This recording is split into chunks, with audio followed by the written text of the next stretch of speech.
grupo 1 y trataremos hoy de presentar los aspectos más relevantes de nuestra unidad didáctica de inecuaciones lineales con una incógnita. Nuestro grupo, Jonathan Urián, Martín Ríos, Carlos Rodríguez y David Villamarín. Nosotros trabajamos, 3 de nosotros trabajamos en la localidad de Usme y uno de nosotros trabaja en la localidad de Suba. Y nuestro tutor, Germán Torres. Bien, el contenido de nuestra presentación, primero trataremos de hablar de la concreción del tema, luego el análisis del contenido, objetivos y expectativas, la estructura de la unidad didáctica, la tarea diagnóstica, finalmente el examen final y conclusiones. Tratamos, como lo dije anteriormente, de mostrar los aspectos que creemos más importantes y relevantes a la hora de diseñar nuestra unidad didáctica. Como todos los grupos acá, lo que van a ver ustedes hoy es el resultado de haber aplicado una primera versión de la unidad didáctica. Nosotros la aplicamos, nuestra primera versión, en el Colegio Nuevo San Andrés de los Altos. Entonces, básicamente, después de haberla aplicado y evaluado desde muchos aspectos, le hicimos algunas mejoras con el fin, pues, de que nuestra unidad didáctica fuera mejor para los estudiantes y aportar en el proceso de aprendizaje de ellos de las matemáticas. Bien, ¿por qué escogimos básicamente este tema? Primero, es para grado 11. En casi todas las mallas curriculares de todos los colegios se encuentra en grado 11. Pero aparte de eso, uno de nuestros aportes, o lo que queremos hacer era que los estudiantes tuvieran un mejor desempeño en la prueba saber. Entonces, la prueba saber tiene mucho, o está hecha, teniendo en cuenta documentos curriculares como los estándares de competencias matemáticas y las pruebas y el documento de PISA. Entonces, por ejemplo, en los estándares, nosotros creemos, suponemos que el trabajo con ecuaciones lineales está mejor descrito en este estándar que está acá, que establece correlaciones y diferencias entre diferentes notaciones de números reales para decidir sobre su uso en una situación dada. Ya en cuanto a PISA, nos referimos a los contenidos. Si bien hay un contenido de PISA que dice ecuaciones y desigualdades, que es donde está formalmente lo de ecuaciones lineales, también hay otros contenidos que son las operaciones aritméticas y expresiones algebraicas que el estudiante usará a lo largo de la aplicación de nuestra unidad didáctica y por eso, pues, creemos que aportamos en este sentido en cuanto a las pruebas PISA. Por otro lado, nosotros como grupo también pensamos básicamente en qué le aportaremos al estudiante pensando en el desarrollo de todo el grado 11 y pensando en aquellos estudiantes que van a ser parte de la educación superior y algunos creemos que en estos temas les vamos a aportar. Es decir, si un estudiante maneja las inecuaciones lineales, le va a servir para hallar el dominio y rango de funciones, para hablar de la monotonía de las funciones, para hablar de resolución de optimización, para conocer algunos aspectos de las derivadas y sobre todo modelar situaciones en contexto. Bien, después de nosotros haber elegido el tema de inecuaciones lineales, nos tomamos a la tarea de ver entre nosotros qué tanto sabíamos de inecuaciones lineales. Entonces, este es un mapa conceptual que está dividido en dos, titulado estructura matemática, y básicamente nos dimos a la tarea de pensar cuál era el génesis en las matemáticas que daba pie para las inecuaciones lineales. Encontramos nosotros o decimos más bien que eran las desigualdades. Entonces, básicamente las desigualdades lo que nos permite es comparar dos números reales. Eso es la parte superior del mapa.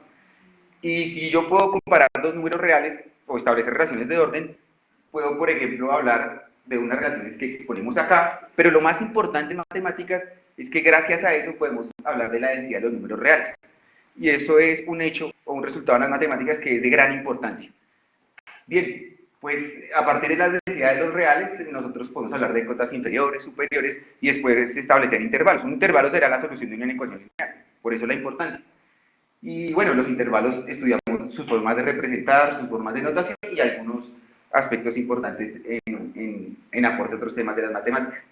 La parte de abajo de ese mismo mapa, que aquí presento, ya habla de comparar expresiones algebraicas. Y eso es lo que me da pie ciertamente a las inecuaciones lineales. Bueno, hicimos un listado de todas las inecuaciones que uno conoce. Tenemos las inecuaciones lineales, las compuestas, las que tienen valor absoluto, las inecuaciones cuadráticas y hasta las de dos variables que me dan sistemas de inecuaciones.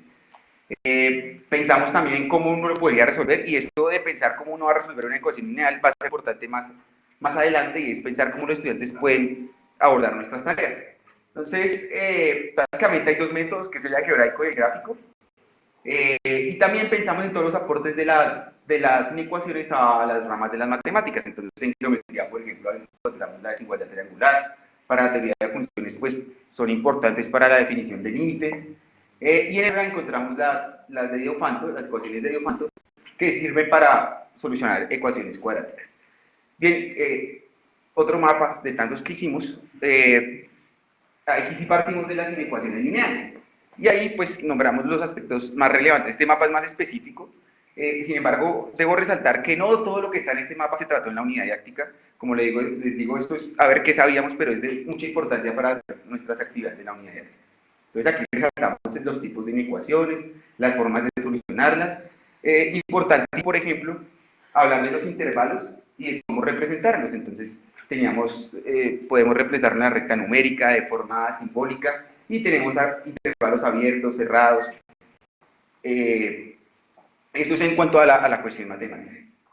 Bien, aquí hablamos de las formas de representar los intervalos. Un intervalo es la solución de una ecuación y nos interesaba saber cómo un estudiante podía entregarnos esta respuesta.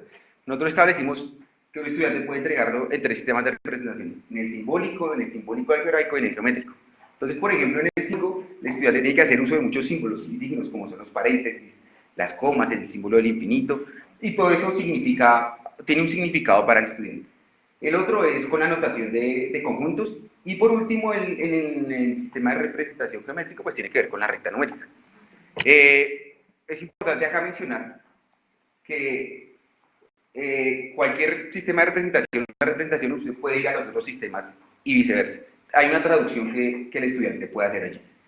Bien, en cuanto al análisis fenomenológico, entonces buscamos las situaciones que le daban sentido a las inecuaciones lineales en la vida cotidiana, y encontramos básicamente tres, que es el de comparar y ordenar, otro es el de medir una medida de la temperatura, y el otro de medir distancia y tiempo. Y tratamos de verificarlos. Bueno, devolviéndome un poco, cada uno de esos fenómenos que encontramos tiene una representación en su estructura matemática. Por ejemplo, en la medida de la temperatura nosotros ponemos una salvedad allí, y es que el límite del intervalo tiene que ir a, que lo denominamos el límite del intervalo, tiene que ser mayor a menos 273 por una cuestión física, que es el cero absoluto de la temperatura.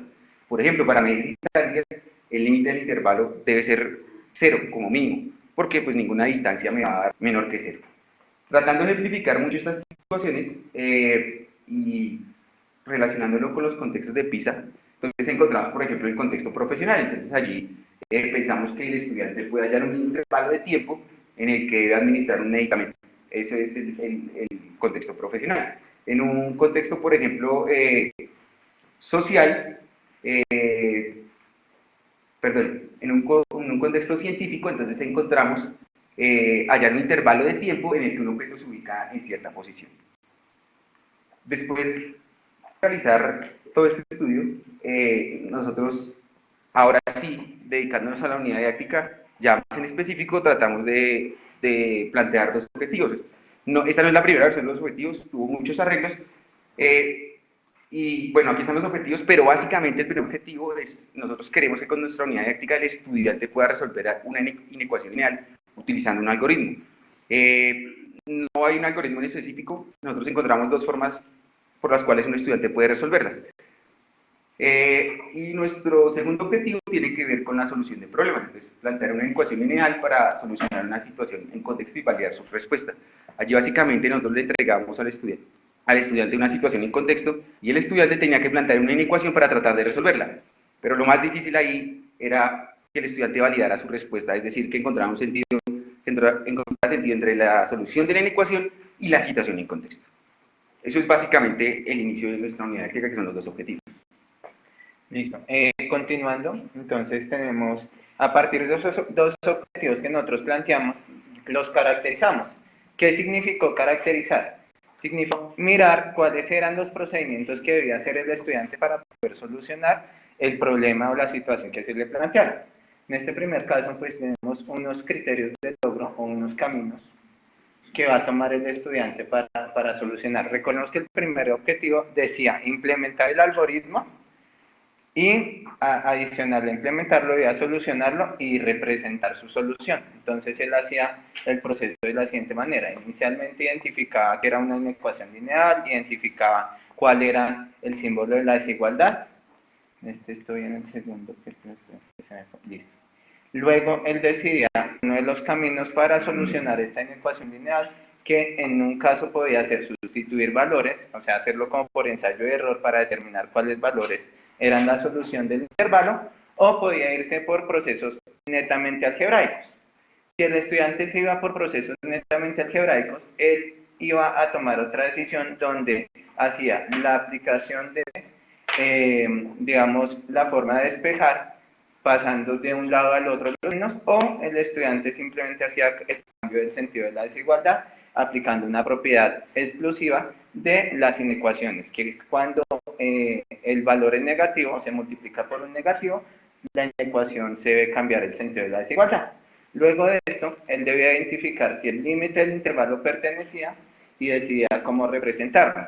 Tenía dos opciones: de forma simbólica o representarlo en la recta numérica. Y finalmente, recordemos, lo que él debía hacer era verificar si esa respuesta efectivamente, los valores del intervalo eran acordes con la situación planteada. Eso es en el caso del primer objetivo. En el caso del segundo objetivo, teníamos que él debía, ahora se le planteaba una situación, debía hacer una traducción entre ese lenguaje verbal, volverlo la inecuación. Entonces por eso él parte de identificar los datos de la enunciado, lo representa por medio de una expresión y plantea la inecuación lineal. Luego hace los dos caminos de solución, porque en este caso ya tiene un algoritmo y lo va a implementar. Entonces él decidirá, el que ya se le haya facilitado, hace el proceso de implementación igual que en el anterior. Lo que nos va a cambiar es que lo representa, y al final debe verificar si esos datos o si ese intervalo que le dio corresponde al problema. Voy a plantear una situación particular. Supongamos que el estudiante le daba un intervalo desde menos infinito, o sea, números negativos, hasta un 5. Él debía mirar que si era una distancia, no podía tomar todo ese intervalo, sino mirar que debía arrancar desde cero. Eso es lo que hace en esta parte de argumento los resultados. Listo. Luego, entonces, nosotros planteamos unas expectativas de tipo afectivo que tenían que ver con esos criterios de logro que teníamos anteriormente. Entonces, adquirir seguridad de utilizar estrategias, desarrollar confianza en la utilización del algoritmo, mostrar interés al representarlo de diferentes formas, desarrollar disposición y desarrollar voluntad y gusto por el diseño de estrategias para validar las posibles soluciones de la tarea.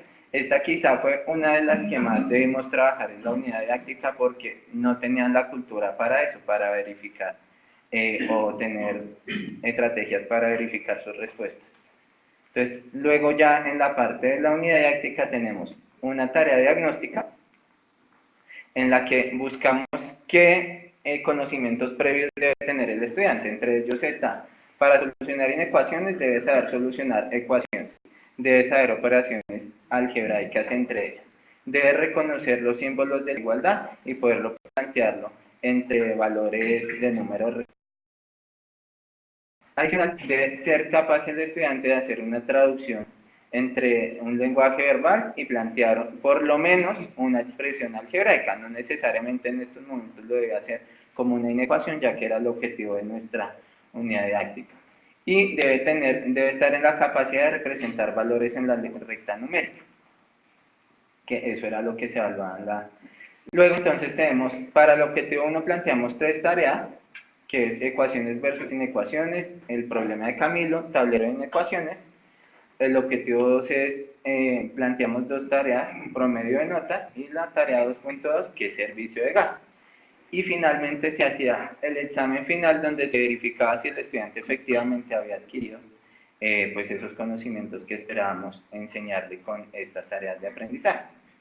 Entonces tenemos que en el caso de la primera tarea, que es ecuaciones versus inecuaciones, una tarea bastante cuestionada pues durante el desarrollo de la maestría, pero que pues para nosotros fue muy importante, es enseñarle al estudiante la diferencia entre una ecuación y una inecuación. ¿Cuál es el enfoque principal? En que él sepa que en el caso de la ecuación el resultado o la respuesta es un solo valor y en el caso de una inecuación pues ya nos va a dar es un conjunto de valores. Y eso es lo que le representamos acá. Y se le pide al estudiante a partir de este ejemplo que ve acá pues resolver esta inecuación y decir cuál sería ese conjunto de valores y cómo lo representaría. Veamos que el enfoque está en la representación, que es una de las partes del objetivo. En la tarea 1.2 va enfocada a que el estudiante observe un procedimiento y identifique cuál es el error en el que está incurriendo el estudiante. El error principalmente se enfoca en la propiedad que les indiqué hace un momento, que es que cuando se multiplica un número negativo, este simbolito debe cambiar. Entonces, ese era el enfoque de esta. Luego teníamos la tarea 1.3, que en esta lo que debía hacer el estudiante es, tenemos una serie de fichas con esta ecuación, acá está la solución, pero en esta estamos planteando diferentes errores en los que él podría incurrir al desarrollarla. La idea del estudiante pues sea capaz de solucionarla y representar su solución de alguna de las maneras en las que pueda presentarla. En este caso pues esperábamos que afianzara mucho más el algoritmo a partir de lo que ya se había hecho en las dos tareas anteriores. Tenemos luego la tarea de aprendizaje 2.1, que es para el objetivo 2. En esta ya planteamos una situación. En este caso es una situación cotidiana donde él debe calcular un promedio y analizar cuáles son los posibles valores de notas que debe adquirir, que debe obtener el estudiante para poder pasar la asignatura. ¿Qué es lo importante? El estudiante plantea una inecuación o una expresión algebraica comparada con un número. Solamente lo está comparando con un número. Al final él le va a dar un intervalo que va a ir desde cierto valor hasta infinito. Pues él debe analizar que no puede ser hasta infinito porque las notas van solamente hasta 5, entonces, hasta 50. Entonces, eso es lo que él debe digamos, que hacer la validación de la respuesta. Acá tendríamos la tarea 2.2, el servicio de gas, donde la diferencia en esta con la anterior es que ya no planteamos entre una expresión algebraica y un número, sino entre dos expresiones algebraicas, que son la forma de calcular el precio de este barrio, el precio del gas de este barrio y el precio del gas de este barrio. Y se le pregunta en qué valores es mayor el precio de un barrio que del otro. Y ahí también debe analizar si todos los valores son válidos en la situación. Finalmente tenemos el examen final donde le pedimos que aplique el algoritmo, implemente el algoritmo y lo represente, que es en el caso del primero. Y en la segunda se le pide al estudiante que plantee la inecuación y adicional valide su respuesta al terminar de resolver. Entonces, ya para terminar, pues tendríamos entre las conclusiones que tenemos, una de las principales, o la que pues nos parece importante mencionarla, es que si nosotros como profesores de matemáticas hacemos este proceso así como se acaba de presentar, para cada clase, sea de manera no tan detallada como lo hicimos en 2 años, sino un poco más corta, pues digamos que la planeación va a mejorar y esto va a permitir que nuestros estudiantes aprendan. Ahora, con referente a nuestra unidad didáctica, pues entre las cosas que vemos es primero, en el caso del colegio donde se implementó, no hay la cultura de que el estudiante valide su respuesta. El estudiante siempre tiende a dar un resultado y él piensa que ese ya es y eso es y no verifica y eso suele suceder también para las pruebas de estado, para las pruebas que uno hace bimestral, donde el estudiante lo que hace es dar su respuesta a ese o D y ya no tiende a mirar más allá de eso. Entonces, digamos que esa fue otra de las conclusiones grandes que obtuvimos. Y la siguiente, que para esta unidad didáctica necesitamos mucho el enfoque, que el estudiante sepa representar intervalos inicialmente y que el estudiante pues lo valide definitivamente, eso es lo principal. Eso sería todo.